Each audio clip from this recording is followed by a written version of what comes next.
Today I wish to bring you this game that occurred earlier on the weekend, and then I want to bring you another game.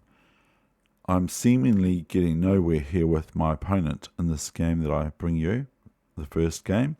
I literally decide to throw everything I have in my arsenal, or so, whatever you want to call it, at my unsuspecting opponent, who we have already played a number of games.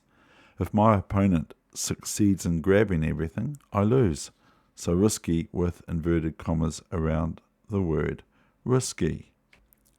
By the way, my opponent from Turkey was playing at 3:44 a.m. and is playing in berserk mode in this 3-minute game. So here it goes right now. This had me, I'll say soon, that this game had me in a situation where I was thinking, am I going to get anywhere here, sort of thing? Or so do I need to do something about this, which is what I actually do. I throw everything I have at my opponent, as previously mentioned. I'm a little bit upset today because I found out that being tangential, which is, or tangential also, is actually a communication disorder. And I do suffer from that, of course. So I thought, oh, well, it's just the way it is. But it explains a few things for me, because then I think this is why I should finish a book when I start it, and those sorts of things. Because, yeah, so here I get to a situation where I don't know what to do next. So I start thinking, I'm just going to throw everything I've got at my opponent. So we're coming very close to it now, because I'm going, this opponent and I have already got the score in my favour, 3-2. And so I'm thinking, well, I don't want to lose this. I don't want it to be 3-3. But I mean, if that happens, that happens. So I just now here after h6, after rook g1, I'm already considering just sacrificing this knight on g5. I don't know where it's going. I don't know what's going to happen next after that. But that's what I decided. h6. And I said, right, it's kind of like, what do I do? I'm going to already decide, I've already decided, blah, blah, blah, that I'm going to sacrifice here. So I play g4. So this is more than just a sacrifice. It's a bit more heavier losses for white than that. But here it goes. I played it. g4 and came bishop e5, fe5, knight g4. So already my opponent's sort of threatening the big horrible square knight f2 check, the royal flush in chess, the royal flush out, the royal check, the royal. It's not really nice, is it? Even though it is Queen's birthday this weekend, celebrated in New Zealand. There you go, there's tangential for you, or whatever it's called. Probably, because I don't know how to say it properly, is probably part of the problem. But I don't want to go on about it too much. Here's rook g4, fg4, queen g4, because that's part of the weakness. hg5. Can black play here, queen g5? I mean, I'm just thinking that right now. Why not queen g5? Isn't that better? Queen g5 looks pretty darn good to me. hg5, rook f1, g6. Now this brings my rook into f6. So I'm actually a whole rook down. I've just looked at it. A whole rook down. Okay?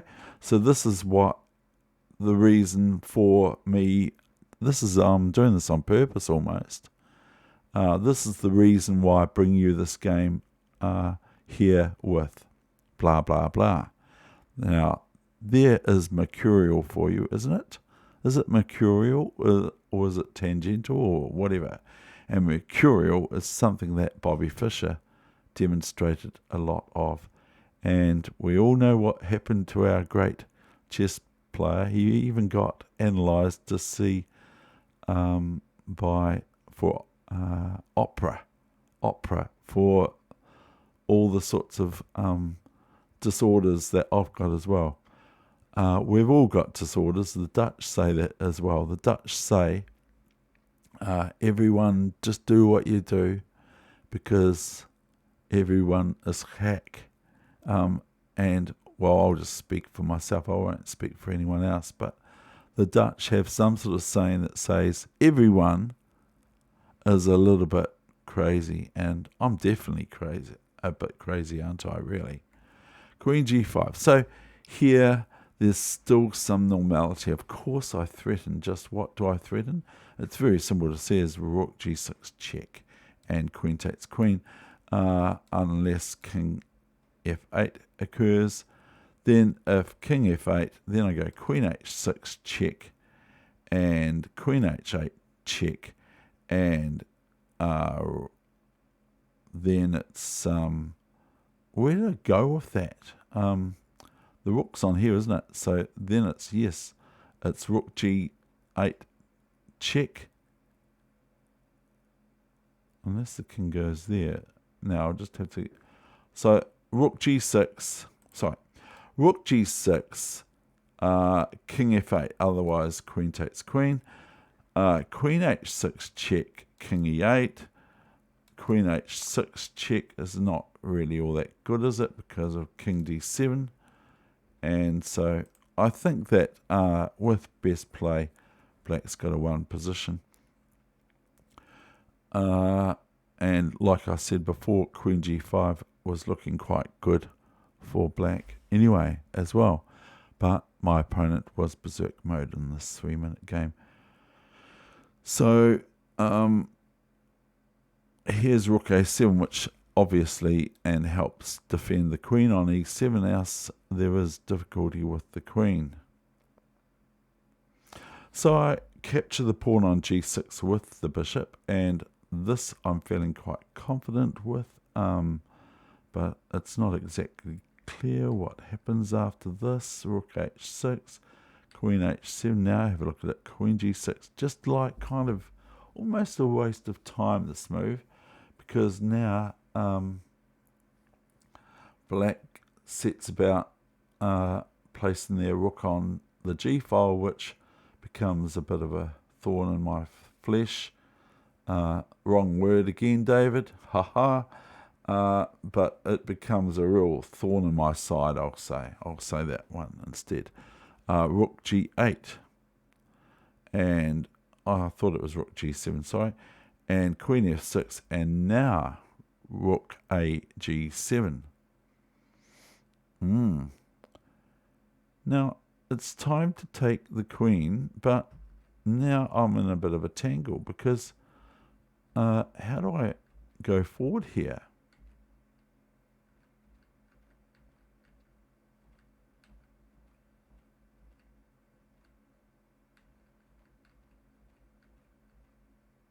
And H4 is where my opponent resigned. No, my opponent forfeited this game of chess by losing on time.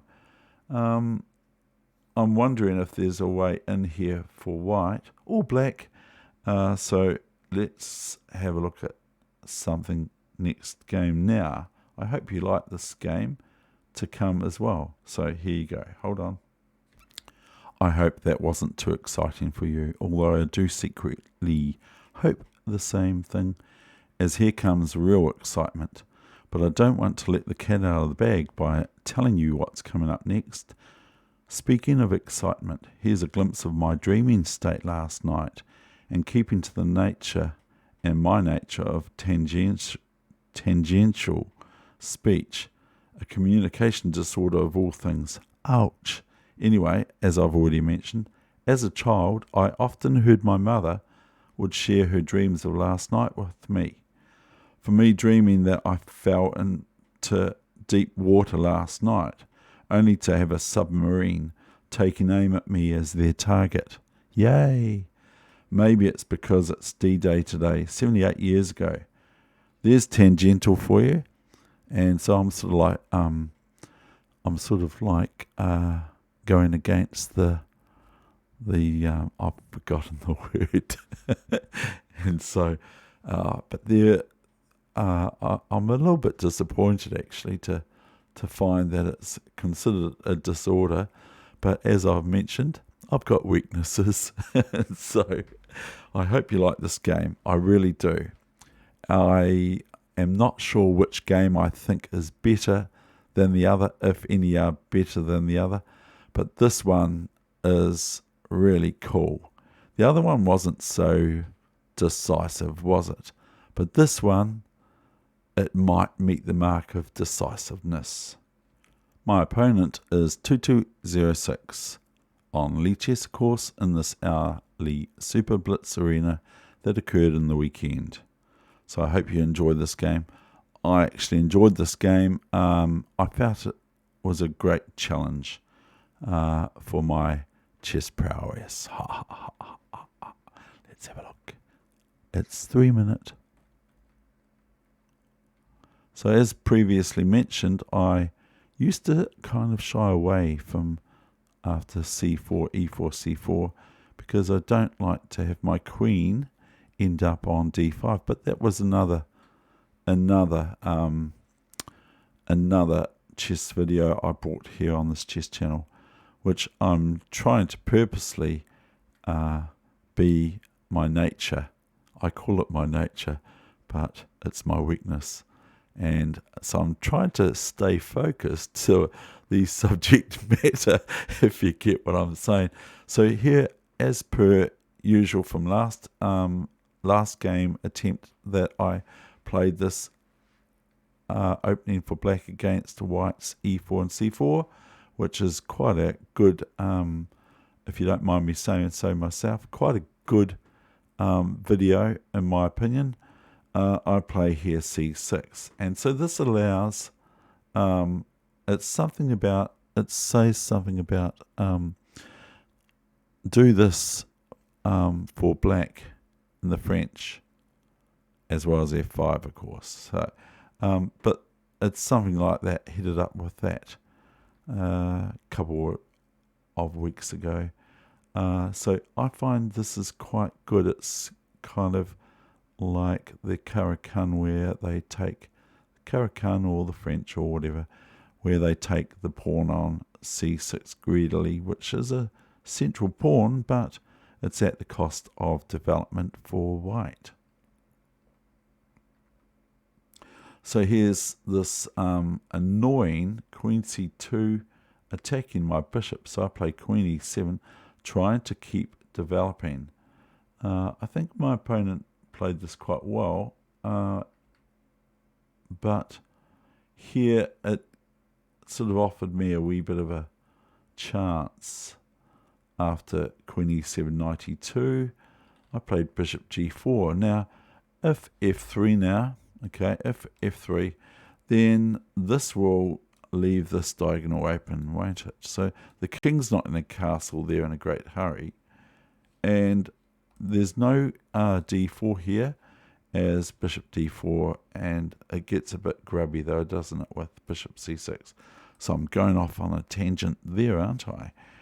I'm going very much off a tangent. So if d4, I might freak out a wee bit, because I've already spoken about it. I'm not entirely sure what would happen after d4, as my intuition is turned off. So moving on, let's have a look. Here comes castling on move 9, and so I take the bait, bishop e2, and rook e1, not bishop e2, because then I just win a piece, sort of, but my opponent has got queen c5, my 2206, 2212 sort of player. So bishop e2, rook e1, this is trouble in David's camp. Is there anything I can do? Not sure. I'll go. What should I do? What would you do now? What would you do? What would you do in this position? I mean, it's pretty crazy, isn't it? Do you think it's crazy? I do. I think this is pretty crazy. I mean, some people would say it's pretty easy. Easy for white, easy for black. White's losing or white's winning and black's losing and black's winning. Some people would say that. I mean, but it's all very well to say that post-game, okay? But during the game, one never knows what's going to happen next. So, I took the bishop. Okay, now I'm going to end up with a little bit of an open position, but I'm going to have some pieces for the queen because white now is threatened with queen e1, checkmate. So queen c5 will not do, even though it would be possible under other circumstances. Queen c5 would be possible right now for white, but white chooses, of course, to take the queen, and so I now have to play knight ge7, right? No, incorrect, because now I have to watch this loose bishop, and so I decided to take this bishop. Rook capture on e7 with my bishop. Thereby I'm securing somewhat, a little bit still, my piece advantage for the queen, which is a whole lot of blabble, but I'm trying to just say I'm now trying to I'm now trying to consolidate my. That's a better subject, isn't it? Or a better thread of words. I'm now consolidating my pieces for that of the queen loss of mine earlier. Bishop e7. White's got other ideas. Knight c3 and bishop a6. d4 happened. Maybe white can play straight away what they play soon. d4, knight f6. I want to get castled. d5, but black is meeting white's not very happy with this idea of me trying to get castled. Trying to ping my knight on b4 with queen a4 check, which is annoying. So I played here b5, and we've got knight b5. So what would your move be now? I mean, isn't this a little bit weird? You know, just a wee bit. Do you give me that? Do you think it's a bit weird? What do I do next? I have to do something about my king, because there's a big threat of knight c7 check or knight d6 check or whatever, something like that, because this is a double check with the queen and the knight at the same time. If the knight lands here, it is. Okay. So, what do I do? Castle, of course. Now, we have knight c7. Ouch. Bishop b7. And knight a8 and bishop a8. I try to bring you something exciting. I don't want to bring you just a boring old wood pushing game. I want to bring you something that I think is even good to look at. Bishop a8 and bishop g5. White's just, white is definitely 2206 in my opinion. So that's my opinion. White is definitely playing according to their rating. So I played knight b d5. Now this knight here, okay, is supported by this knight on f6 and the bishop on a8. And so this knight is almost like not easy to touch for a white player, because it's sort of no pawns to knock it out of existence I've been on d5 and realizing that it's not a tornado, it's a hurricane. So anyway, we've got here now queen a7, which is very sensible for white to do this to eradicate my pawns. Now these pawns,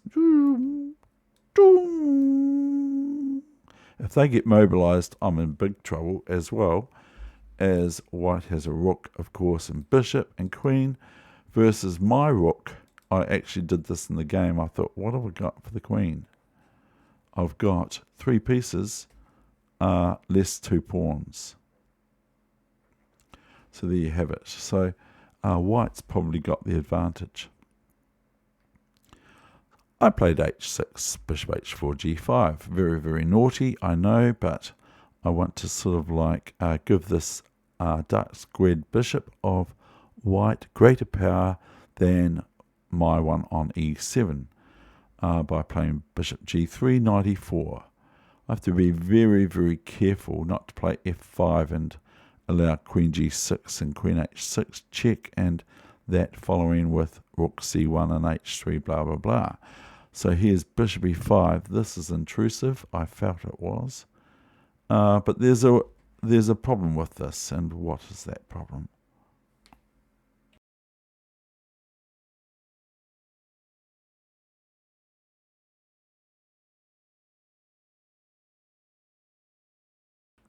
The problem is, of course, is I play bishop c5, and now I'm looking at the king, which I quite like watching the king in chess. It's quite fun.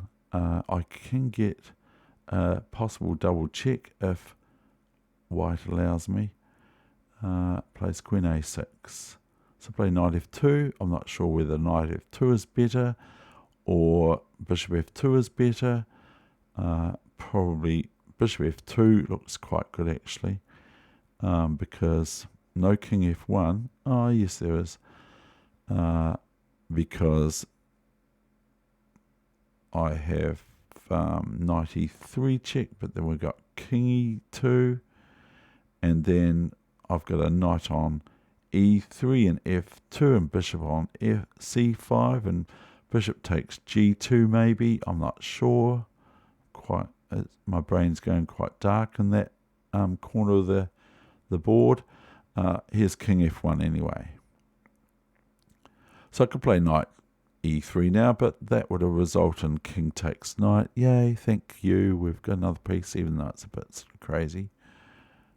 Knight g4. So I'm just sort of like trying to do what I say, and I'm also looking after queen h6 pawn and queen g5 or queen g7 checkmate. But I'm trying to do what I say is be like a wasp in chess. Be like a wasp. So my opponent plays rook e1, and I play now. Which one would you do? What do you do now? What do you do? What do you do? This is quite good, isn't it? It's quite good. It's quite good. I love, this is reminding me of my bishop on g1 as white. Just when I'm white and I've got my king on h1 and my bishop on g1 is knight de3 check. Now this now threatens the bishop. The bishop is on pre. It's free. And if queen takes h6 and the king is on these dark squares here, then I've just got knight away, check, and knight takes queen, or something to that effect. So that's pretty cool. Things are looking up for me now. Things are starting to look up for me. They're starting to get a little bit better in this position. Maybe I've got equals. But I'm starting to nab these pawns. And when I had in the opening 3 pieces eventually, once the knight took the rook on a8, when I had that position, I was thinking of Misha. He had a position where he had 3 pieces or something, maybe even 4 pieces for the queen. And that's just a great game. I might find it one day and put it on this channel for you, and I hope you enjoy it just as much as I do. King e2, knight e5. And now we have queen h6. And so I have to now take stock of my king. I have to think about my king, but there are always consequences in chess, just as in life. There's always consequences to every move that one makes. So I played f6, and this sort of fairly well looks after my king position, but white has other ideas in mind, plays h4. So what's the sort of move you're going to play now? Oops, excuse me.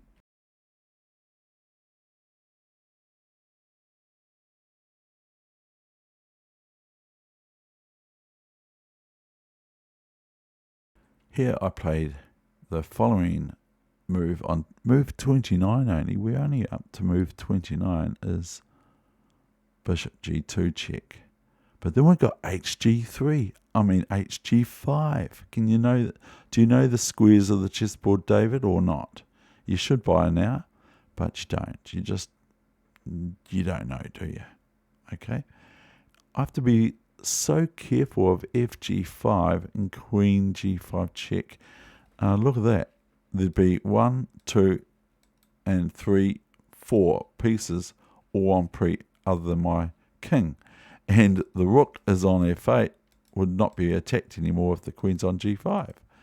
But the queen's only indirectly X-ray scope sort of thing, watching the bishop on c5 if this knight moves here sort of thing.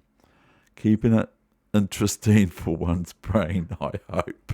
And anyway, I have to be so careful here. I have to be so careful. I played bishop g2, hg5, and now I've just got, haven't I? I mean, I'll just have to check something here, and that's okay, I have. And so let's have a look at the finale. Bishop f3 check. Aren't the pieces coordinating quite nicely? The king goes to d2, so what would you play after king d2? And also, if the king goes to f2 here, which is its only other square, is we have the greedy knight e3 g4 check and knight takes queen, or we have the not so greedy knight e5 g4 check and knight takes queen, as then white would get the bishop in this case in the sequel to this conversation that I've just started here. We have the following move, king d2. So it's your move. Can you find checkmate in 2 moves?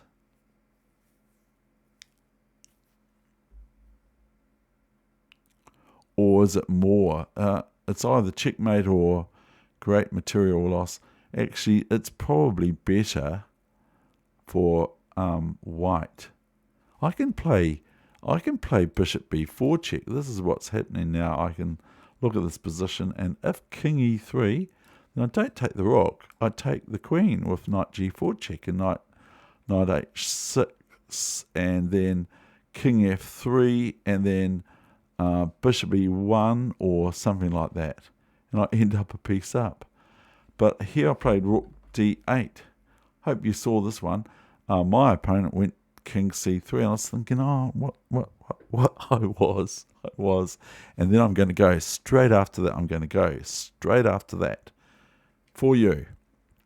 Because otherwise I'll just keep talking to you. Rook d8. My opponent played king c3, and you guessed it, you saw it. But the other line is rook d8 and king c1 is another day, another story.